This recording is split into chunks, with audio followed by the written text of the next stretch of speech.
Question number 10 मतलब human reproduction का first पर हमारी सीरीज का क्वेश्चन नंबर 10। इसमें हमारा क्वेश्चन है what is parturition, which hormone are involved in induction of parturition. तो हमारा क्वेश्चन है what is parturition, which hormone are involved in induction of parturition. Parturition क्या होता है और कौन कौन से हार्मोन्स हैं जो इसमें इन्वॉल्व होते हैं। तो सबसे पहले आपको क्या करना है, हेडिंग डालनी है पार्चुरेशन की। पार्चुरेशन के बारे में हम देखने जा रहे हैं, तो हेडिंग डाल के आपको आंसर में क्या लिखना है, the process of delivery of the foetus at the end of pregnancy is called parturition.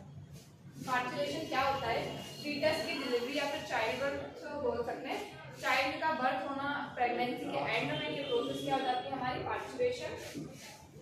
The signals for parturition originate from the fully developed fetus, which tends to release oxytocin from mother pituitary.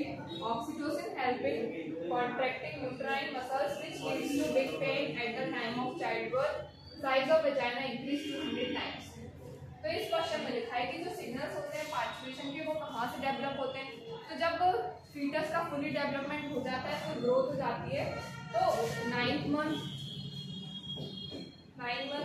7 days का होता है ये period. तो अगर ये child का पूरा birth हो गया है, वो पूरा डेवलप हो गया है, तो उसमें से हॉर्मोन्स रिलीज होंगे।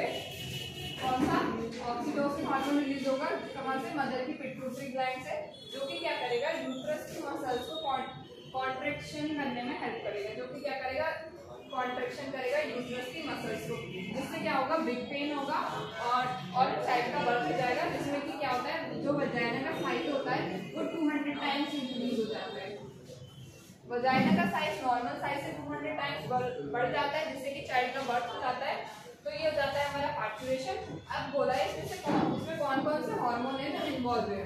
तो hormones involve in parturition is, तो आप ऐसे हेडिंग डालेंगे फिर लिखेंगे ऑक्सीटोसिन, एस्ट्रोजन, प्रोजेस्टेरोन, रिलैक्सिन। तो ये सारे हार्मोन्स हैं जो कि पार्चुरेशन में हेल्प करते हैं। तो ये हो जाता है हमारा पार्चुरेशन का आंसर। ये वाला क्वेश्चन इंपॉर्टेंट है, पार्चुरेशन का आता है। नेक्स्ट क्वेश्चन देख लेते हैं हमारा, एक्सप्लेन मेनार्की एंड मेनोपॉज। तो मेनार्की और मेनोपॉज क्या होता है। तो जब फीमेल में प्यूबर्टी एज आती है तो वो होता है हमारा मेनार्की। मतलब जब प्यूबर्टी एज स्टार्ट होती है तो जो मेंस्ट्रुअल साइकिल का स्टार्ट होने का टाइम होता है उसे हम बोलते हैं मेनार्की, और जब मेंस्ट्रुअल साइकिल स्टॉप हो जाती है तो उसे हम बोलते हैं मेनोपॉज। तो इसमें से आपको कोई एक करना है। तो अभी हम देख रहे हैं मेनोपॉज क्या होता है। In every human female puberty period start from 12 to 13 years. Her female में जो प्यूबर्टी पीरियड होता है वो 12 से 13 या आगे पीछे हो सकता है, 12, 13, 14, 15 साल की एज में स्टार्ट हो जाता है और कब तक चलता है 45 से 50 ईयर्स तक। 45 से 50 साल तक ये एज चलती है। वो डिपेंड करता है कि फीमेल की यूट्रस की ओवरी में कितने एग है, उस पर डिपेंड करता है कि कब तक उसका मेनोपॉज आएगा और कब तक उसका मेनार्की स्टार्ट हो रहा है, इस पर डिपेंड करता है। During this period, except pregnancy, at every interval of a month during 26th day to 28th day, if pregnancy does not occur, then the internal wall of the uterus secrete out mucilaginous liquid along with the blood. तो क्या होता है जब during this period except pregnancy, जब pregnancy नहीं होती है तो क्या होता है यूट्रस की लेयर ब्रेक हो जाती है और फिर क्या हो जाती है मेंस्ट्रुअल साइकिल स्टार्ट हो जाती है। वो कब होती है 26th day to 28th day. ये साइकिल हर मंथ होती है। तो हर मंथ जब फर्टिलाइजेशन नहीं हो पाता है, जाइगोट नहीं बन पाता है, तो क्या होता है फिर यूट्रस की लेयर ब्रेक हो जाती है और मेंस्ट्रुअल साइकिल के थ्रू बाहर आ जाती है वजाइना के थ्रू। तो क्या हो जाता है प्रेगनेंसी जब नहीं होती है तो internal wall of uterus secrete out mucilaginous liquid along with blood. Secretion continues for 3-4 days के लिए होता है ये सिक्रीशन, जिसमें कि लेयर्स जो होती है यूट्रस की वो ब्रेक हो जाती है, called menses as it comes at definite, so it is called menstruation cycle, जिसको हम क्या बोलते हैं menstrual cycle. At the age of 45 to 50 years menses stop. तो जब ये 45 से 50 की एज में स्टॉप हो जाती है तो उसे हम बोलते हैं मेनोपॉज। तो मेल मेनोपॉज का मतलब है कि जब मेंस्ट्रुअल साइकिल स्टॉप हो जाती है 40 से 50 की एज के बीच में, उसे हम बोलते हैं menopause. Here menses stop and females reach to the stage called menopause. तो ये हो जाता है हमारा menopause. Ability of pregnancy also stop after attaining menopause. तो जब मेनोपॉज आ जाता है तो हमारी प्रेगनेंसी के चांसेस भी जीरो हो जाते हैं, उस टाइम पे हम प्रेग्नेंट वापस से नहीं हो सकते। नेक्स्ट क्वेश्चन आ जाता है हमारा ये 2023 में आ चुका है। एमपी बोर्ड में 23 में ये क्वेश्चन आया था 23 में। तो क्या क्वेश्चन है ये, write two major functions each of testis and ovary. Testis के भी दो फंक्शन लिखने हैं और ओवरी के भी दो फंक्शन लिखने हैं। तो हमारी टेस्टिस कुछ ऐसी होती है और ये यूट्रस, ये फैलोपियन ट्यूब दिया देखा है यहाँ पे, ये ओवरी है, ये कुछ ऐसी होती है। तो हमें टेस्टिस का फंक्शन लिखना है और ओवरी का फंक्शन लिखना है। तो टेस्टिस का क्या काम होता है, टेस्टिस का काम होता है production of sperm in seminiferous tubule. Seminiferous tubule में स्पर्म का प्रोडक्शन करना, ये काम होता है हमारी टेस्टिस का। दूसरा काम क्या होता है, production of male sex hormone testosterone by Leydig cell. जो लेडिंग सेल होती है वो क्या करती है, हमारा टेस्टोस्टेरोन सिक्रीट करती है। तो ये सेल कहाँ पे होती है, हमारी टेस्टिस में होती है। तो ये काम भी कहाँ पे आ जाता है, टेस्टिस के अंदर आ जाता है। तो ये दो फंक्शन हो जाते हैं हमारे टेस्टिस के। नेक्स्ट हम देखते हैं फंक्शन ऑफ ओवरी। तो ओवरी का फंक्शन क्या है, तो प्रोडक्शन ऑफ ओवा मतलब एग रिलीज करना फंक्शन होता है हमारी ओवरी का। ओवरी जैसे यहाँ से एग निकलता है और ये जो हमारी एब्डोमिनल ऑस्टिया होती है इनको कैच करके फैलोपियन ट्यूब में अंदर भेज देती है। तो हमारी ओवरी का काम क्या होता है, production of eggs, production of female sex hormone oestrogen and progesterone. और क्या काम होता है, हार्मोन का, सेक्स हार्मोन का प्रोडक्शन करना, जो कि कौन सा है, एस्ट्रोजन और प्रोजेस्टेरोन। तो ये दो फंक्शन हो गए हमारे टेस्टिस और ओवरी के। ये क्वेश्चन 23 में आया था, ये क्वेश्चन भी इंपॉर्टेंट है। नेक्स्ट क्वेश्चन आ जाता है हमारा, draw level diagram of transfer section of human testis. हमें क्या करना है, एक लेवल डायग्राम बनाना है का टेस्टिस का ट्रांसफर सेक्शन का। तो सबसे पहले आप हेडिंग डालेंगे, हेडिंग डाल देंगे आप। अभी जल्दी नहीं है तो मैं थोड़ा तो देख लेते हैं हमारे ह्यूमन टेस्टिस का डायग्राम। तो सबसे पहले आपको एक गोल सी टेस्टिस ले लेनी है, फिर आपको इसके बाहर डबल लेयर्ड कवरिंग लेनी है जो कि हाफ ओपन होगी, जो कि इधर से ओपन होगी। ये थोड़ा सा बड़ा स्ट्रक्चर हो जाता है। फिर आगे हमारी ये होगी हमारी राइट टेस्टिस,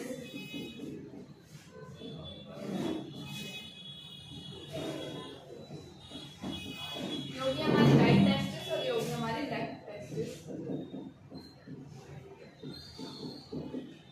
अब हम लेंगे जो भी टेस्टिस को दो पार्ट में डिवाइड करेगी, एक राइट टेस्टिस और एक लेफ्ट टेस्टिस। हम लेंगे मीडियास्टियम टेस्टिस, जिसमें कि हमें राइट पार्ट बड़ा रखना है और लेफ्ट पार्ट छोटा रखना है। ये हो जाएगी हमारी मीडियास्टियम टेस्टिस। उसके बाद हमको देना है टेस्टिकुलर लोब्यूल्स, ये हो जाएंगे हमारे टेस्टिकुलर लोब्यूल। और इसमें हमें ये लेयर लेनी है, टेस्टिस की लेयर होगी है। अब देन हम ले लेंगे यहाँ पे ट्यूब लाइक स्ट्रक्चर। अभी सिर्फ डायग्राम बनाना है, इसकी लेबलिंग करेंगे अभी।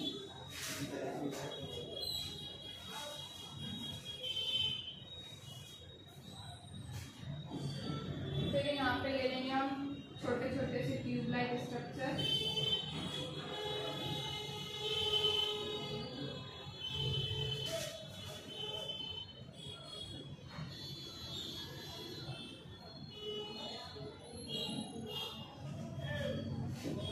अब यहाँ पे हम इससे थोड़ी बड़ी ले लेंगे।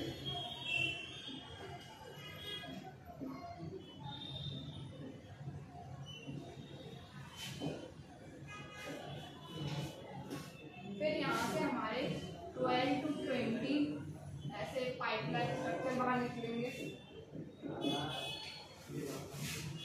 फिर यहाँ से ऐसे 12 कर देंगे आप, जैसे छोटी हो गई ऐसे। फिर यहाँ से तो ये हो जाता है हमारे टेस्टिस का diagram transfer section of human testis. अब हम इसकी लेबलिंग करेंगे। तो लेबलिंग में सबसे बाहर आ जाती है हमारी ट्यूनिका, ये हो जाती है हमारी ट्यूनिका वेस्कुलोसिस। इसकी जो डबल लेयर्ड है, एक होगी, एक ये बाहर वाली होगी और एक ये अंदर वाली, ये दोनों हमारी कौन सी हैं?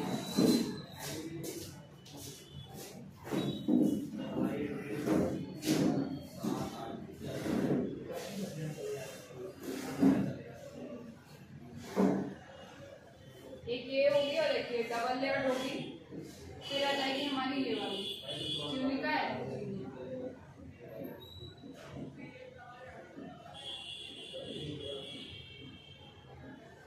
ये हो जाएगी हमारी ट्यूनिका एल्बुजिनिया। फिर ये बाहर वाली लेयर हो जाएगी हमारी ट्यूनिका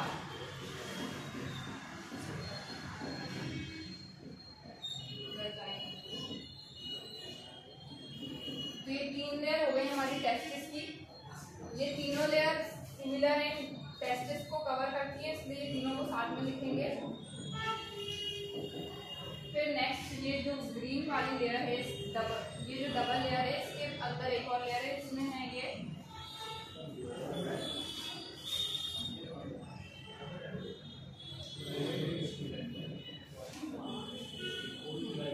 टेस्टिकुलर लॉब्यूल।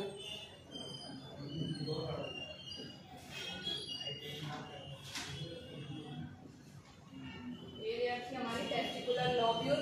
फिर ये जो पाइप थी ये हमारी सेमिनिफेरस थी।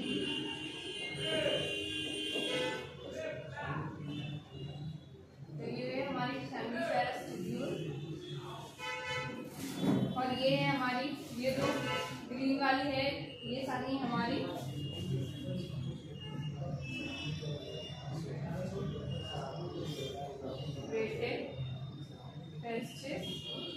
और ये जो बड़ी वाली ट्यूब है ये हमारी ट्यूबुली रेक्टी, ये हमारी ट्यूबुली रेक्टी हो गई। और ये जो डिवाइड कर रही है राइट और लेफ्ट टेस्टिस को, ये हो जाएगी मीडियास्टियम टेस्टिस। फिर जो ये 12 to 20 डक्ट दिख रही है, ये हो जाती है हमारी बॉस डिफरेंशिया।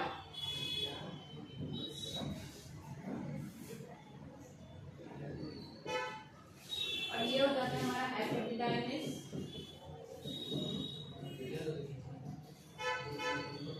और ये हो जाती है हमारी बॉस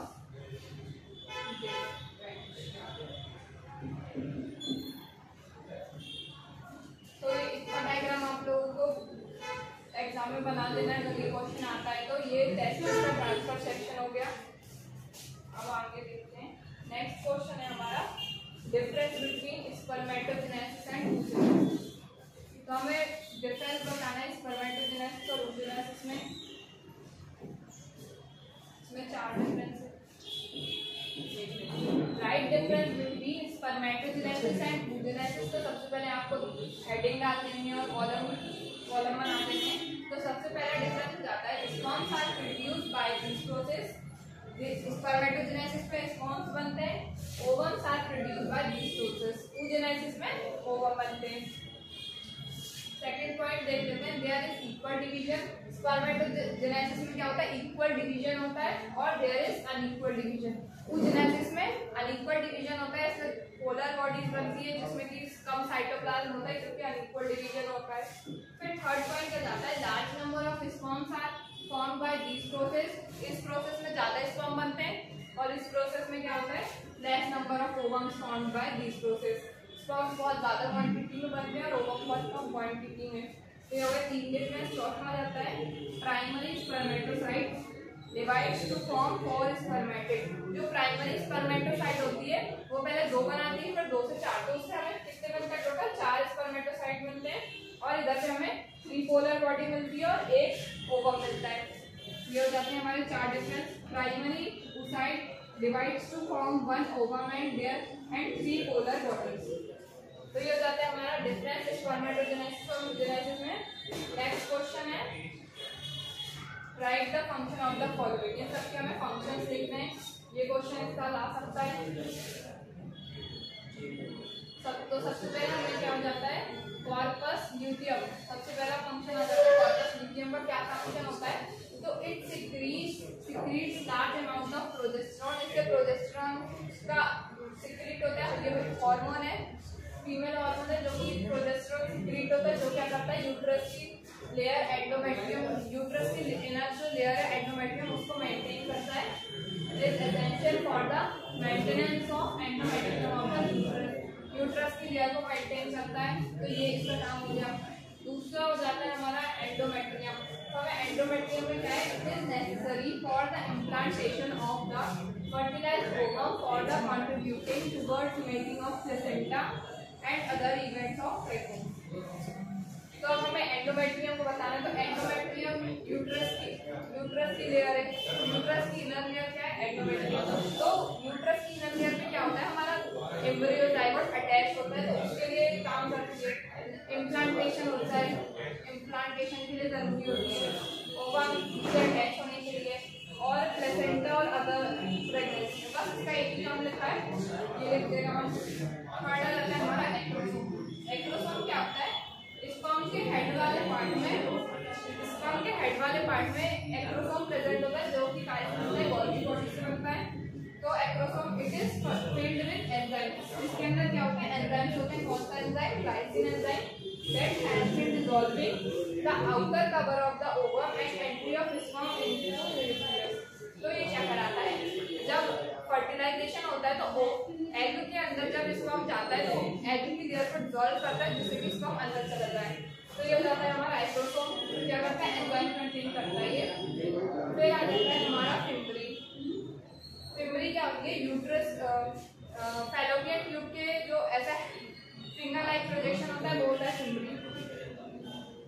तो fimbriae they are finger like projections at the mouth of fallopian tube that help in collection of the ovum after ovulation. तो फिम्बरी क्या काम करती है जब फिम्बरी के नीचे ओवरी रखी रहती है तो जब ओवरी से ओवुलेशन के थ्रू एग निकलता है तो एग को कैच करने का काम करती है हमारी फिम्बरी. नेक्स्ट क्या आता है हमारा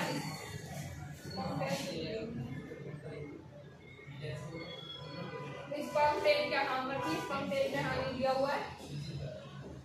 तो स्पर्म टेल स्पर्म की मोटिलिटी कंट्रोल करती है. स्पर्म टेल स्पर्म के मूवमेंट में हेल्प करती है.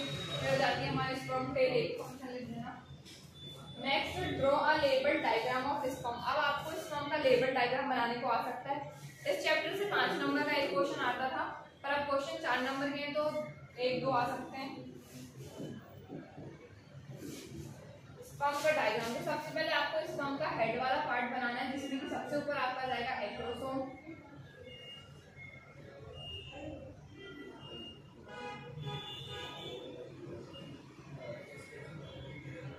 आपको ऐसे बनाना है.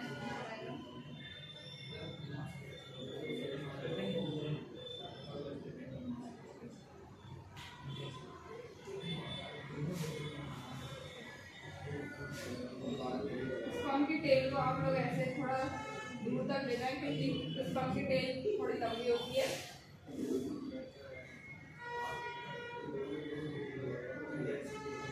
तो सबसे पहले आपको ऐसा स्पर्म का डायग्राम बना लेना है. फिर क्या करना है यहाँ पे आपको ये हो जाता है हमारा एक्रोसोम वाला पार्ट जहाँ पे एंजाइम्स प्रेजेंट होते हैं. यहाँ से इसका एंट्री लेता है.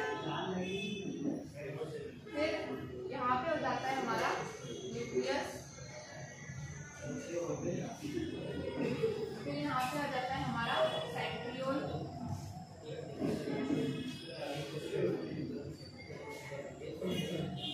जो कि हमारा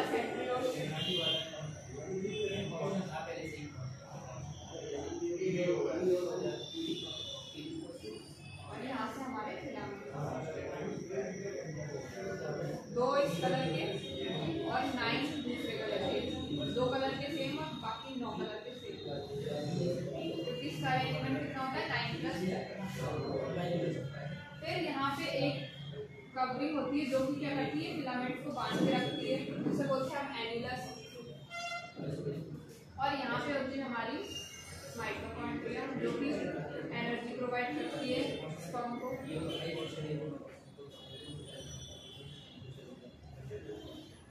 अब हम इसको देख सकते हैं। तो सबसे पहले आ जाता है हमारा, ये हो जाता है हमारा हेड वाला पार्ट,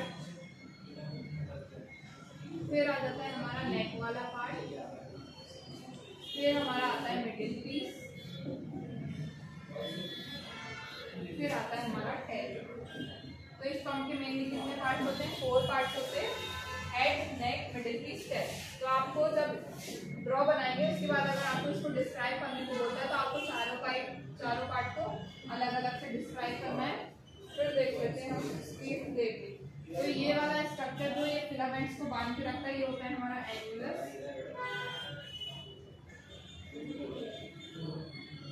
और ये होते हैं हमारे फिलामेंट्स।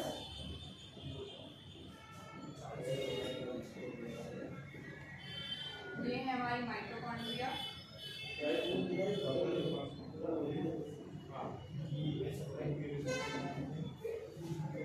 और ये हमारा proximal centriole,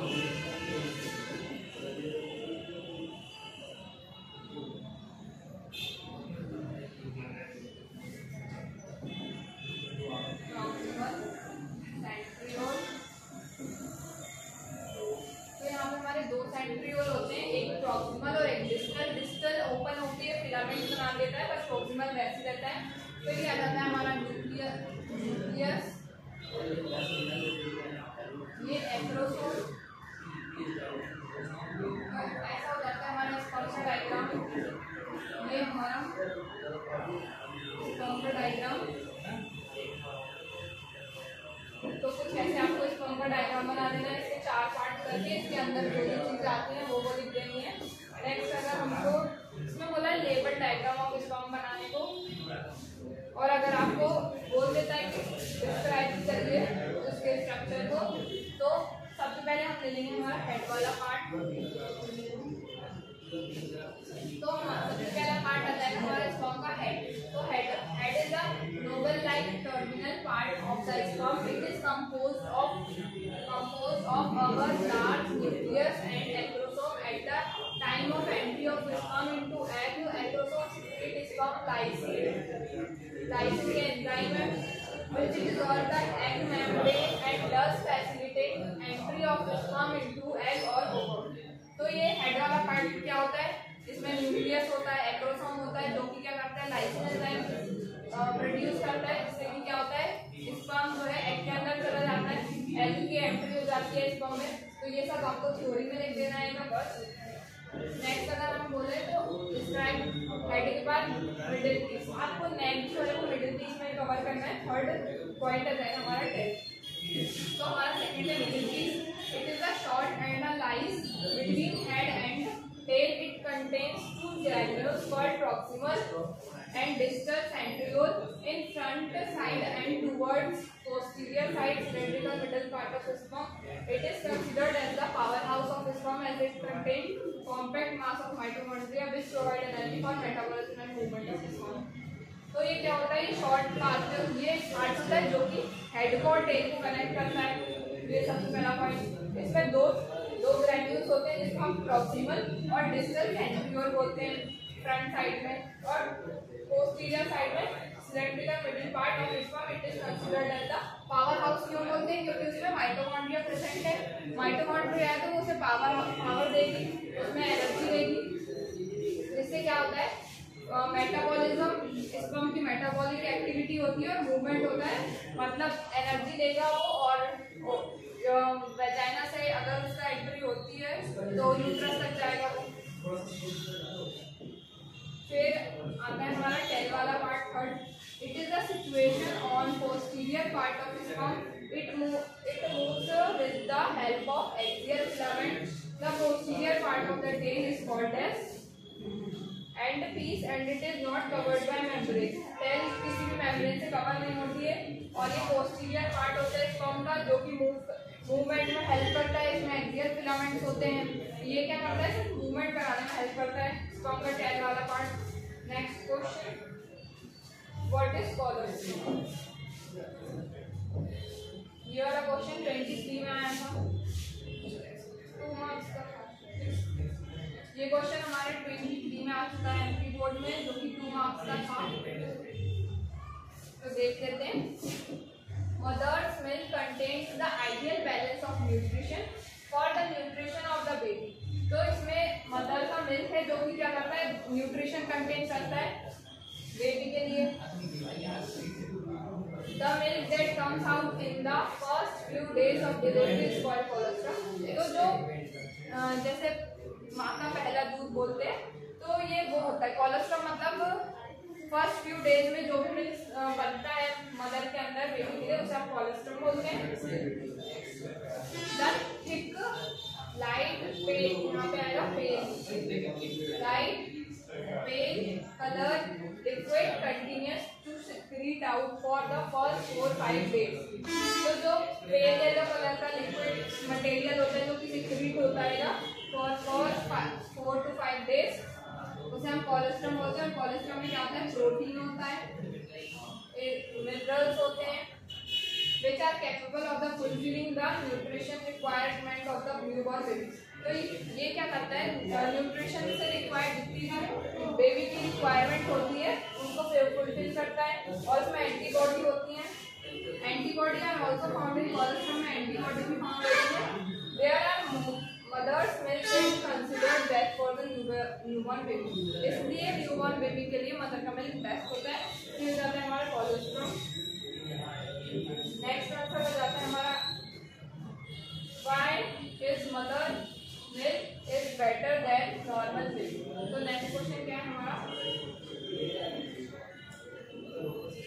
why is mother's milk is better than normal milk. तो जिसमें एंटीबॉडी होती है, उसमें मिनरल्स न्यूट्रिशन रिच होती है, और वो फर्स्ट फ्यू 5 डेज का मिल्क को हम कोलेस्ट्रॉल बोलते हैं। तो क्या हो जाता है, breast milk is the best food for the babies in the first year of life. जिंदगी के पहले साल में बेबी के लिए मदर का मिल्क बेस्ट होता है। It helps them to grow healthy and strong and protect them from infections and illness. तो ये क्या करता है, बेबी को हेल्थी स्ट्रॉन्ग लाइफ प्रोवाइड करता है और प्रोटेक्ट करता है इन्फेक्शन से, इलनेस से। उसमें एंटीबॉडीज प्रेजेंट होती हैं, इसलिए वो फाइट कर लेता है बैक्टीरिया डिसीज से। For example breast milk, antibody and right amount of protein, sugar, fat and most vitamin to help your baby grow develop। इसमें बहुत सारे